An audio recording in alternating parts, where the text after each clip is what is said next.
नमस्कार बच्चों, आज का टॉपिक रहेगा meaning and features of partnership. नया चैप्टर शुरू कर रहे हैं हम।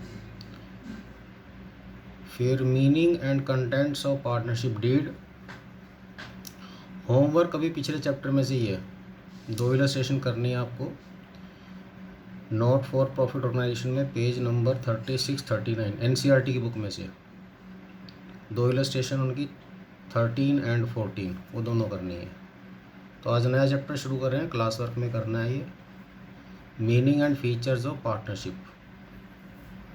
अब इसमें आपकी बुक में सेकंड चैप्टर है ये, accounting for partnership basic concepts.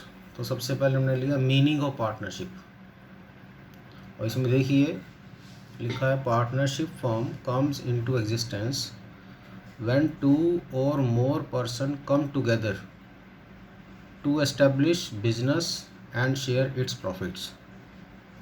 Business करने के लिए जब 2 या उससे ज़्यादा व्यक्ति साथ मिलकर काम करते हैं ताकि उस बिज़नेस के प्रॉफिट को शेयर किया जा सके, जब ये 2 या 2 से अधिक व्यक्ति एक साथ आते हैं तो पार्टनरशिप फर्म बनती है।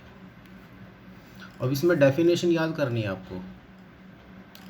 डेफिनेशन कहाँ दी हुई है? इंडियन पार्टनरशिप एक्ट 1932 के सेक्शन 4 में। ये एक्ट बना था 1932 में, और इसके सेक्शन 4 में पार्टनरशिप को डिफाइन किया गया है।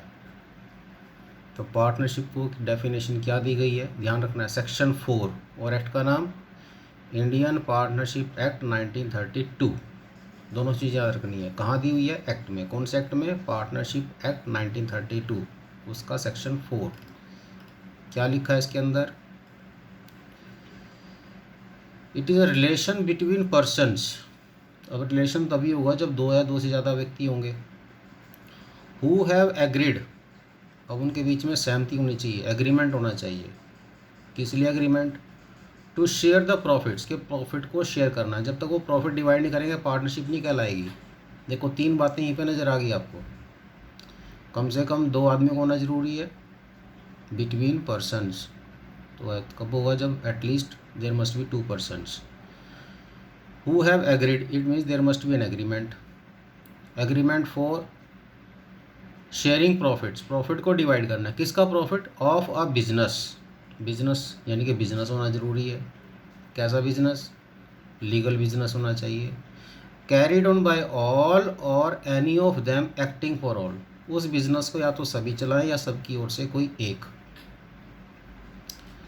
तो दोबारा सुन लीजिए, relation between person, partnership is the relation between persons who have agreed to share the profit of the business carried on by all or any of them acting for all. अब इसी से इसकी फीचर निकल आएंगी। देखो ये features दी हुई नीचे। पहली फीचर्स है 2 or more persons, तभी तो रिलेशनशिप होगा। एग्रीमेंट, ये लिखा है हु हैव एग्रीड। बिजनेस होना चाहिए, लीगल बिजनेस, और म्यूचुअल एजेंसी, सब मिलके काम करेंगे या सबकी ओर से कोई एक, और शेयरिंग ऑफ प्रॉफिट। सब इस डेफिनेशन से निकल रहा है। डेफिनेशन को अच्छे से याद करना है, और ये बिल्कुल वर्ड टू वर्ड यही होगा। डेफिनेशन में कुछ प्लस माइनस नहीं कर सकते। जब हम लिखेंगे सेक्शन 4 में डेफिनेशन दी हुई है तो सेम यही वर्ड लिखने हैं। उसके बाद फीचर्स। अब क्या फीचर्स हैं? पहली 2 or more persons, तो minimum number of partner can be 2, कम से कम 2 होना चाहिए, तभी रिलेशन होगा।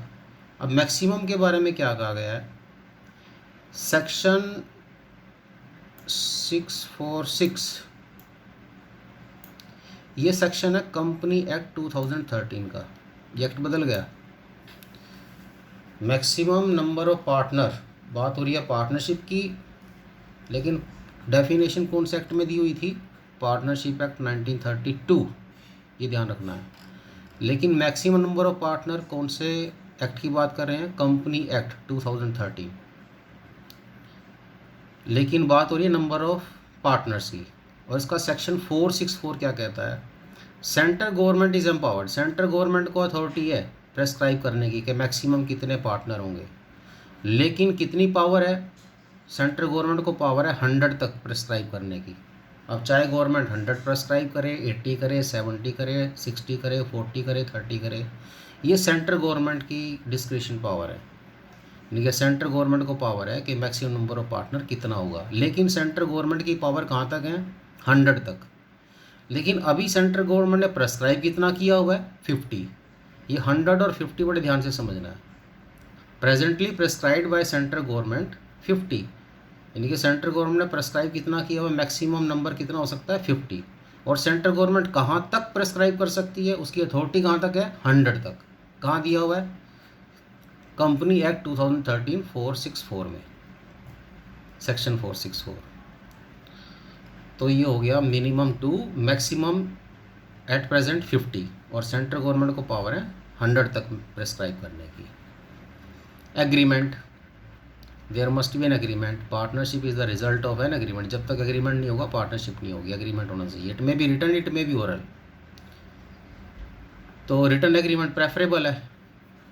It is not necessary to have written agreement, but written agreement is preferable, क्योंकि डिस्प्यूट नहीं होते उसमें। क्लियर कट कंडीशंस लिखी होती हैं सब। The oral agreement is equally valid, but in order to avoid dispute, अगर डिस्प्यूट आगे ना हो उसके लिए रिटन एग्रीमेंट होना अच्छा है। Then business, there must be business. तो agreement should be carry on some business, कुछ बिजनेस होना चाहिए। बिजनेस होना चाहिए लीगल, इलीगल नहीं, जिसकी कानूनी इजाज़त देता हो। मेयर को ownership of property does not amount to partnership. A और बी ने मिलके कोई प्रॉपर्टी ले ली, वो पार्टनरशिप नहीं हुई, क्योंकि प्रॉपर्टी के ऊपर जॉइंट ओनरशिप वो कोई बिजनेस नहीं है। बिजनेस की डेफिनेशन आपने बिजनेस स्टडी में पढ़ा हुआ है 11th में। Regular sale and purchase of goods and services for the exchange of money, है ना, वो ये सब आपने पढ़ा हुआ है। तो बिजनेस के लिए रेगुलर सेल परचेज एक्टिविटी होना चाहिए, लेकिन सिर्फ कोनरशिप है किसी प्रॉपर्टी में, वो पार्टनरशिप नहीं है, ध्यान रखना है। फिर म्यूचुअल एजेंसी, तो बिजनेस में be carried on by all the partner, या तो सभी मिलके बिजनेस करेंगे, या any of them acting for all, या सभी की ओर से कोई एक।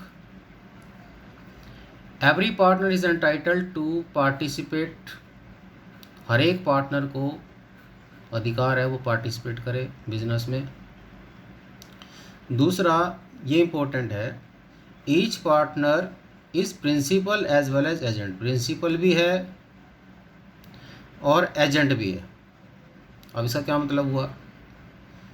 ही can bind other partner by his act. A और बी दो पार्टनर हैं, ए ने कोई काम किया तो बी भी उसके लिए रिस्पॉन्सिबल है। तो ए जब काम कर रहा है, when a partner is working on behalf of other, he means he is working in the capacity of agent. तो as agent he can bind other partner by his act and is bound by the act of other partner. अगर मान लो B ने कोई काम किया तो फिर ए principal की पोजीशन में आ जाता है, यानी कि A is bound by the act of partner B. Act of partner B ने जो काम किया उसके लिए ए रिस्पॉन्सिबल है। यानी कि जब वो खुद काम कर रहा है उसके लिए दूसरे पार्टनर रिस्पॉन्सिबल है। It means he is working as an agent. When other partners are working and a particular partner is responsible for the act of other partner, then he is in the capacity of principal। तो हर एक partner principal भी है, agent भी है। जब आप काम करोगे रिस्पॉन्सिबल दूसरे हैं, इसका मतलब आप एजेंट की कैपेसिटी में काम कर रहे हो। अब काम करना भी पड़ता है तो आप उस टाइम एजेंट हो, और दूसरे भी काम करते हैं उस वक्त आप प्रिंसिपल हैं। तो एजेंट भी है हर एक पार्टनर और प्रिंसिपल भी है। देन शेयरिंग ऑफ प्रॉफिट, तो profit must be shared among partner, there must be sharing of profit. बिना डिवीज़न ऑफ प्रॉफिट के पार्टनरशिप नहीं होता, तो प्रॉफिट का डिवीज़न होना ज़रूरी है। फिर liability of partner is unlimited. Third party को कुछ पैसा देना है तो each partner is liable jointly, और उसकी लाइबिलिटी अनलिमिटेड का मतलब क्या है? Private assets can also be used for paying off firm's debts. अगर फर्म के डेट्स देने के लिए फर्म के पास एसेट नहीं है तो प्राइवेट एसेट जो है उसकी पार्टनर की वो यूज़ की जा सकती है, तो उसकी लाइबिलिटी कैसी होगी? अनलिमिटेड। ये था इसकी फीचर्स, मीनिंग हो गया, फीचर्स हो गया। उसके बाद पार्टनरशिप डीड। अब ये पार्टनरशिप डीड क्या होता है? The document which contains term and agreement is called partnership deed. ऐसा डॉक्यूमेंट जिसके अंदर वो सारी शर्तें लिख कर साइन करते हैं, सब एग्री होते हैं उन पर, उसको क्या बोलते हैं? Partnership deed. तो कंटेंट्स क्या है पार्टनरशिप डीड के? पहला, name and addresses of the firm and it's main business, firm का क्या एड्रेस होगा, फर्म का क्या मेन बिजनेस होगा। Names and addresses of all the partner, सभी पार्टनर के एड्रेस और उनका नाम, जो पार्टनर हैं। पहले तो फर्म का एड्रेस, ऑफिस का एड्रेस, फर्म का क्या नाम होगा, फिर पार्टनर के नाम, उसमें पार्टनर कौन होंगे, उनके एड्रेस। कैपिटल कंट्रीब्यूशन, कौन पार्टनर कितनी कैपिटल लगाएगा, पूंजी कितनी लगाएगा कौन। और अकाउंटिंग पीरियड क्या होगा, 1 अप्रैल टू 31 मार्च और 1 जनवरी टू 31 दिसंबर, अकाउंटिंग पीरियड क्या होगा, ये सब उसमें लिखा जाएगा। Date of commencement of partnership, partnership किस डेट से शुरू हो रही है। Rules regarding operation of bank account, bank account किस तरह से ऑपरेट करेंगे। प्रॉफिट एंड लॉस की रेशियो क्या होगी, किस तरह से शेयर करेंगे वो। Rate of interest on capital, loan and drawing, capital partner देता है किसको, फर्म को, तो फर्म उसके ऊपर इंटरेस्ट देगी, उसका क्या रेट होगा। लोन भी पार्टनर देता है फर्म को, तो फर्म से किस रेट से इंटरेस्ट लिया जाएगा पार्टनर के द्वारा, या फर्म किस रेट से इंटरेस्ट देगी। ड्राइंग, पार्टनर पैसा निकालते हैं फर्म से, तो interest will be charge by the firm from the partner, what will be the rate of interest, ये सारे रेट डिसाइड किए जाएंगे। फिर mode of auditors appointment, auditor होता है जो अकाउंट चेक करता है, उसकी अपॉइंटमेंट कैसे होगी, ये सब इसमें लिखा जाएगा पार्टनरशिप डीड में। फिर salary, commission if payable to any partner, कोई पार्टनर काम करेगा तो उसके बदले से कितनी सैलरी मिलेगी, कमीशन कितना मिलेगा, ये सारी बातें डिसाइड की जाएंगी। Rights, duties and liability of each partner, हर एक पार्टनर की लाइबिलिटी क्या होंगी, ड्यूटीज़ क्या होंगी, राइट्स क्या होंगे, ये सब इसमें लिखा जाएगा। Treatment of loss rising out of insolvency of one और मोर पार्टनर, अगर पार्टनर कोई इंसॉल्वेंट हो जाता है, इंसॉल्वेंट मतलब उसकी एसेट्स कम है, लाइबिलिटी ज़्यादा हो गई, अब उस केस में लॉस जो होगा तो उसका ट्रीटमेंट कैसे होगा, ये सब इसमें अंदर लिखा जाएगा ताकि फ्यूचर में कोई डिस्प्यूट ना हो। Settlement of account on dissolution of firm, जब फर्म को ख़त्म करेंगे, समापन करेंगे उसका, उसकी एसेट्स बेचकर लाइबिलिटी की पेमेंट करके बाकी जो बचेगा सब पार्टनर ले जाएंगे, तो उनका अकाउंट कैसे सेटल होगा उसकी भी डिटेल इसके अंदर आएगी पार्टनरशिप डीड में। Method of settlement of dispute among partner, अगर पार्टनर में कोई डिस्प्यूट हो जाए उसको कैसे सेटल करेंगे, वो भी पार्टनरशिप डीड में लिखा जाएगा। Rules to be followed in case of admission, retirement and death, कोई नया पार्टनर शामिल होता है तो उसके क्या रूल्स होंगे। कोई पार्टनर छोड़ के जाता है, 3 पार्टनर है, ABC कहता है मुझे नहीं रखनी पार्टनरशिप, जा रहा है छोड़ के, तो उसके क्या रूल्स होंगे, वो कैसे कैसे अपना अमाउंट लेके जाएगा। डेथ ऑफ पार्टनर हो जाती है तो उसके जो एग्जीक्यूटर्स हैं, जो उसके रिप्रेजेंटेटिव हैं, जो उसके उत्तराधिकारी हैं, उसको उनका जिसकी पार्टनर की डेथ हो गई उसका जो अमाउंट बनता है उसके एग्जीक्यूटर को दिया जाएगा, उसका कैसे सेटलमेंट होगा, ये सब इसके रूल्स लिखे जाते हैं। If other matters relating to the conduct of business, business को कंडक्ट करने के लिए कुछ और मैटर्स हो सकते हैं, वो सब इसमें पार्टनरशिप डीड में लिखा जाएगा। The main objective of having partnership deed is to avoid dispute, and second, if there is dispute it can be solve with the help of partnership deed.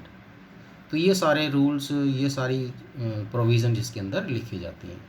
तो ये दोनों क्वेश्चन आपके क्लास वर्क के हो गए। पहला आपको लिखना है पार्टनरशिप का मीनिंग, मीनिंग में ये डेफिनेशन लिखना है और इसकी ये फीचर्स, फीचर्स के बाद फिर ये पार्टनरशिप डीड का मीनिंग और इसके कंटेंट्स। आज का इतना ही, बाकी नेक्स्ट वीडियो में।